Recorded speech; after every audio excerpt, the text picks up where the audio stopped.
Welcome to Channel AMAC, your insight to the Australian visa system.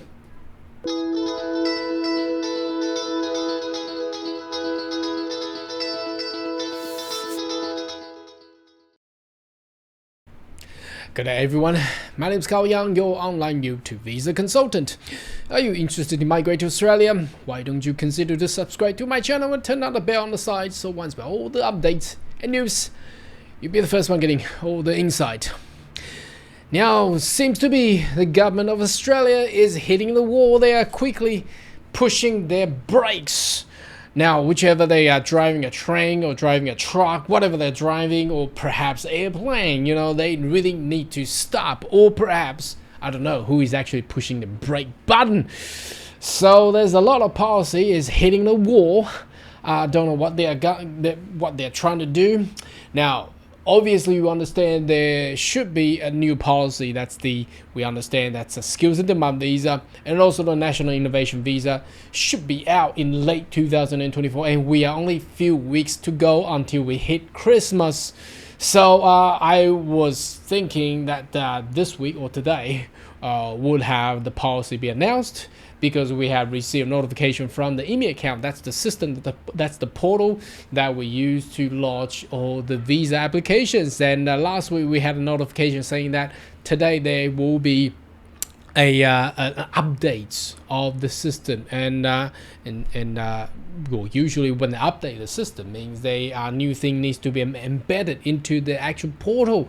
So I thought it was today, but there wasn't any information. However, there has been a circulated media news talking about the opposition, the Liberal National Party, is opposing the cap on international students. Well, is that a joke? I thought the opposition is more aggressive on limited the migrants. So they wanted the net migration to be even lower than what the Labor is proposed. So the cap on international student would have solved a lot of issue on limiting the numbers of international students. That means the net migration will be dramatically dropped. However, the opposition has come out oppose the plan. That's just awkward. I don't know if I should laugh or smile or cry. I mean, we don't even know where the government is going. The opposition was the party that wanting the entire migration or net migration to be dropped dramatically.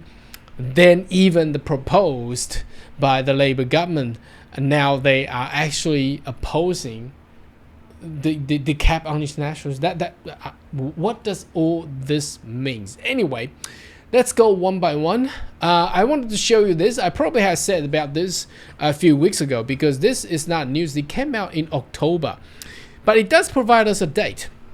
Now, this is the ANZ code change. So they are gonna abolish the entire ANZ code, because ANZ code was developed and created between Australia and New Zealand altogether. So it looks like they are going in different ways. So there's no more Australia and New Zealand anymore. Australia will invent their own one, their own occupation dictionary or definition, whatever it is, and New Zealand will do their own. Now, I wanted to show you this because it provides a key date, because the key date down here, well, it's very underneath. It says the Friday, the 6th of December 2024, they will release it. So I suppose that probably will be the day of all the new policy to be out, especially the visa that's connecting to occupation. So that's all the skill migration visas.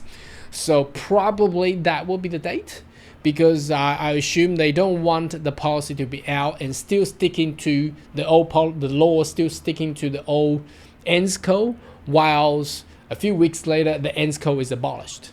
So I think the 6th of December, or perhaps the Monday after that date. So that will be I think 8th, is it? No, Friday, Saturday 7th, 8th is Sunday, so 9th of December, perhaps. I think that will be the date of new policy. So that's first thing I wanted to show everyone, because if they haven't announced the new policy in November. Well, today is the 18th of November already. There's only a few weeks until we hit December, and obviously they don't do it usually during the Christmas week. So I assume that will be the final week. So we only got a very short window where the new policy should really be, announced. Anyway, only a few weeks to go for that one there. That's just a prediction there. Should be pretty accurate because we got a few weeks to go anyhow. Now, this one, interestingly, look at this. This only came out a couple of hours ago. Coalition, well, that's the Liberal National Party, to oppose the Labour's contentious plan to cap international students' enrollment from next year. I thought this will definitely be rolled out because the opposition, the coalition, also supports to limit the net migration. Isn't there the people, keep on telling everybody the housing crisis is caused by what? The migrants. And now the coalition is opposing it. I don't know. This is very weird. So let's reinsure. It's unlikely the government will be able to pass the bill to give education minister the power to restrict international students before end of the year. Now, interesting. Now, what about those university? I still recall back then the Australian Catholic University, they have a couple of months ago they announced that they don't want to accept any other enrollments or admissions anymore for 2025 because they are full. Now, they probably become a fool when they read this news saying the law won't be passed.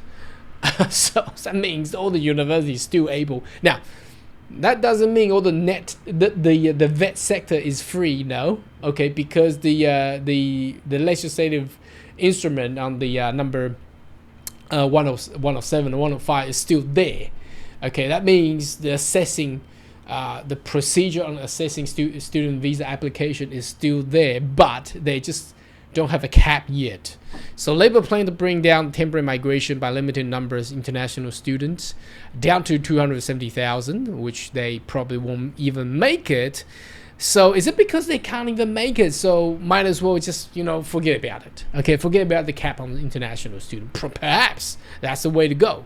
So the proposed cap in the education bill before Parliament will not even touch a side of the problem. The coalition's education spokesman Sarah Henderson and Home Affairs spokesperson James Patterson and immigration spokesman Dan Tehan said on a joint statement on Monday, "We cannot support measure which will only serve to compound this crisis of the government's making." Well, what is it trying to say? I mean, what is the compound and the crisis? What sort of crisis? Is it a housing crisis or what? I don't know. I think the politician is losing their direction. That's why my thumbnail is like someone is really panicking on actually pushing the brake. Don't know where to go. Okay, so both major parties said that they wanted to lower the net migration, right? So, and the opposition leader Peter Dutton said that he wanted to aim even further down to 160,000. Now, if they don't cap on international students, how would the coalition to even further limit the net migration?